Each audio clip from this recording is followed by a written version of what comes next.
Math পয়েন্টের পক্ষ থেকে স্বাগতম। তো আমরা আজকের পর্বে আলোচনা করব সেই বৃত্ত থেকে, অর্থাৎ বৃত্তের স্পর্শ বিন্দু। আমরা গত পর্বে আলোচনা করেছি যে কোন একটা রেখা কেউ একটা বৃত্তের স্পর্শক হবে, তার শর্ত কি। এই পর্বে আমাদের আলোচনা হবে যে স্পর্শক হওয়ার পর যেহেতু স্পর্শক একটা বিন্দুতে স্পর্শ করে, তাহলে ওই স্পর্শ বিন্দুর স্থানাঙ্ক নির্ণয় করব এবং অবিলম্বের সমীকরণ কিভাবে নির্ণয় করা হয় সেটা দেখব, এবং স্পর্শ বিন্দুতে ব্যাসের সমীকরণ কিভাবে নির্ণয় করা হয় সেটা দেখব।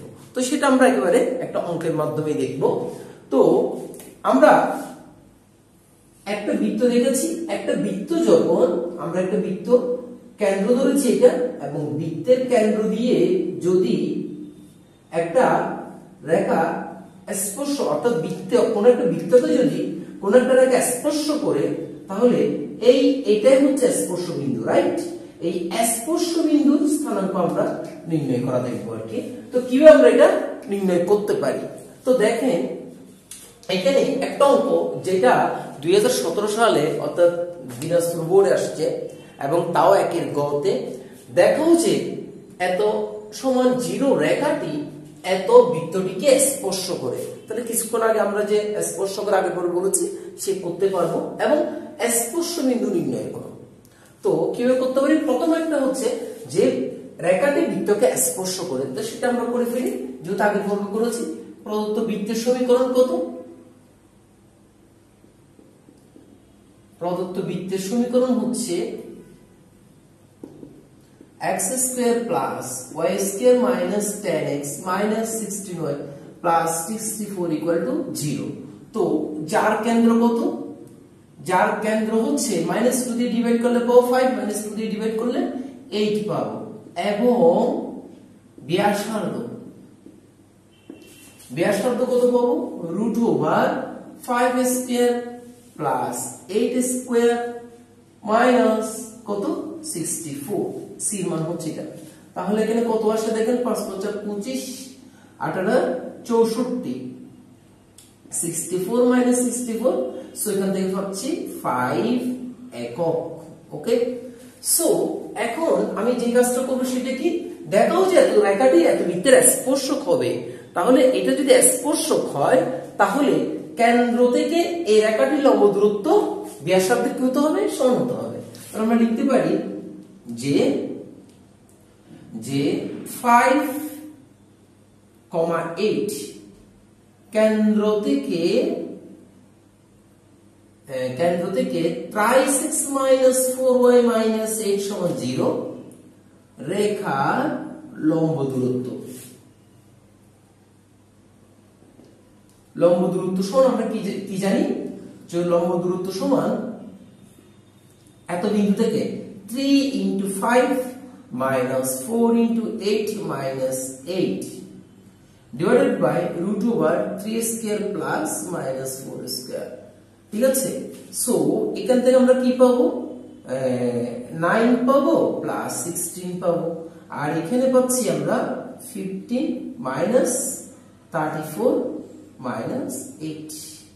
ওকে, সো এখানে কি পাচ্ছি আমরা? 5 পাবো, আর এখানে হচ্ছে 40 থেকে 15 চলে গেলে কত হবে? 25। ওকে, 40 থেকে 5 চলে গেলে 55, সো 5 একক। বুঝতে পারছি? তো এখানে সমান কি আসছে? বৃত্তের ব্যাসার্ধ। তার মানে কি? তার মানে হচ্ছে রেখাটা এই বৃত্তের স্পর্শক। ঠিক আছে, যেহেতু কেন্দ্র থেকে ওই রেখাটির লম্ব দূরত্ব কার সমান হয়ে বসে আছে? বৃত্তের ব্যাসার্ধের সমান হয়ে বসে আছে। তাহলে আশা করি বুঝে গেছেন যে চাইলে লিখতে পারেন, সুতরাং 3x - 4y - 8 = 0 রেখাটি বৃত্তটির স্পর্শক। ওকে, এটা স্পর্শক হবে। তো যাই হোক, এখন আমাকে বলছে স্পর্শ বিন্দুর স্থানাঙ্ক নির্ণয় করো। তাহলে একটা জিনিস ভালো করে খেয়াল করি তো, এই স্পর্শ বিন্দু থেকে এই কেন্দ্র পর্যন্ত যে অঙ্কিত লম্বটা, সেটা এই রেখার উপর কি? অবশ্যই লম্ব, তাই তো এটা অঙ্কিত লম্ব। কেন্দ্র থেকে স্পর্শ বিন্দু এটা কি করেছে?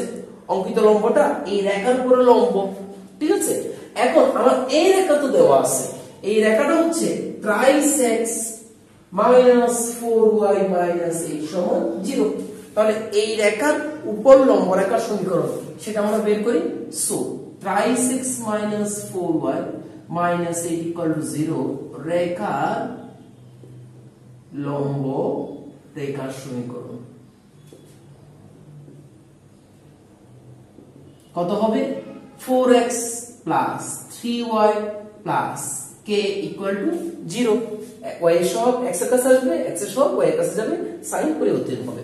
ওকে, তাহলে এই হচ্ছে সমীকরণ। এখন এই সমীকরণটা আমি যদি এটাকে 2 নং সমীকরণ দিই, তাহলে এই সমীকরণটা এই রেখার উপর লম্ব রেখার সমীকরণ। তাহলে এই যে লম্ব রেখার সমীকরণ, মনে করেন এটাকে c দিছি, তো এটাকে p দিই, ঠিক আছে। p সেন্টার হচ্ছে আমার কাছে কত? 5 8, কেন্দ্র হচ্ছে কত? 5 8। ওকে, তাহলে এই সিপি রেখার সমীকরণ যেটা কি বিশিষ্ট? k বিশিষ্ট আসছে। ওকে, এই সিপি রেখাটা এই 5 8 বিন্দু দিয়ে গেছে না, তাহলে আমরা কি লিখতে পারি? আবার 2 নং রেখাটি 5 8 বিন্দুগামী, ঠিক আছে। তো বিন্দুগামী হওয়ার কারণে 2 থেকে আমরা কি পাই? 5 এর বিন্দু দ্বারা এটা কি হবে? সিদ্ধ হবে। তাহলে 4 into 5 plus 3 into 8 plus k equal to 0। তাহলে এখান থেকে আমরা পাচ্ছি কি? এখান থেকে আমরা পাচ্ছি k equal to 3 8 24 minus 20। So k এর ভ্যালু পাচ্ছি আমি কত? k এর ভ্যালু পাচ্ছি -44। সো k এর ভ্যালুটা যদি আমি এখন বসিয়ে দিই, তাহলে 2 হতে আমরা কি পাচ্ছি? 2 হতে k এর মানটা বসিয়ে দিই, আপনারা শুধু লিখবেন k এর মান 2 নং বসিয়ে, তাহলে 4x plus 3y minus 44 equal to 0।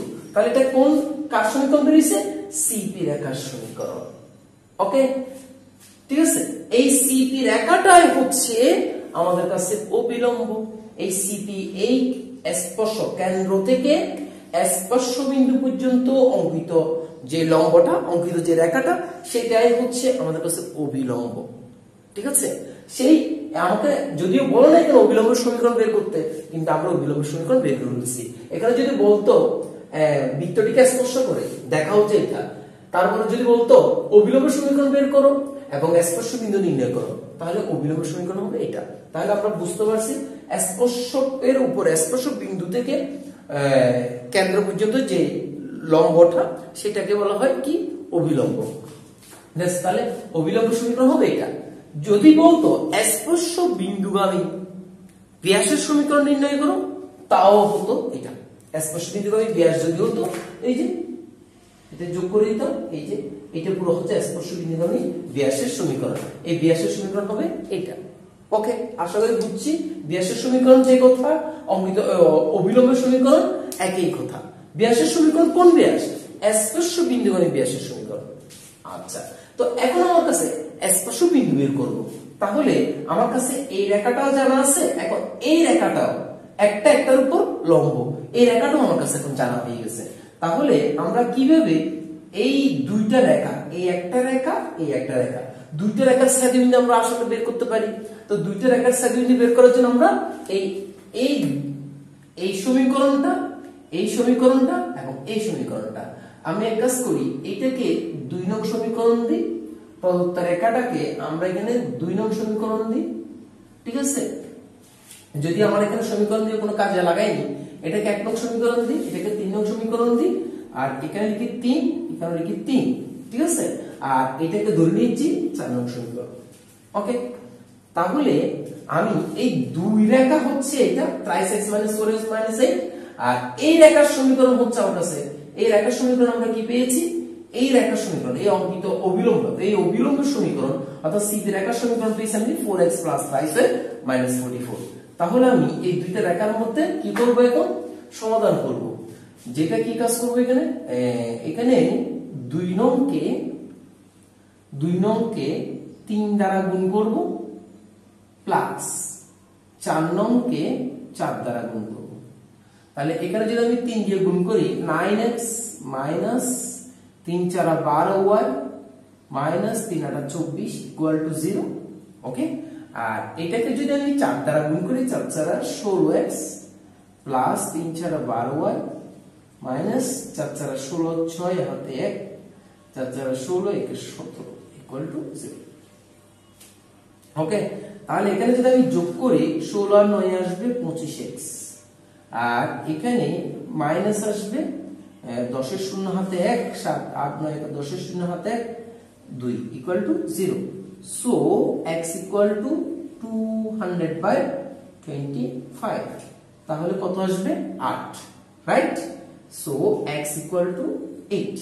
এইবার আমি x এর ভ্যালুটা যদি এই 4 নং বা কত 2 নং বা 4 নং যে কোনো একটা সমীকরণ যদি আমি বসিয়ে দিই, তাহলে আমি 2 নং হতে পাই, আপনারা লিখবেন x এর মান 2 নং এ বসিয়ে 2 নং যদি পাই 3 * 8 minus 4y minus 8 equal to 0.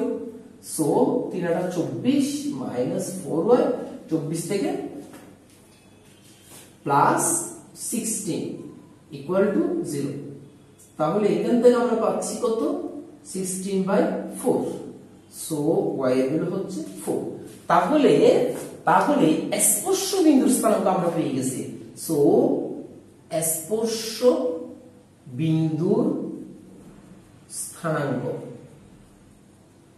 কত পাবো 8 এবং 4, এই হচ্ছে বিষয়, ঠিক আছে?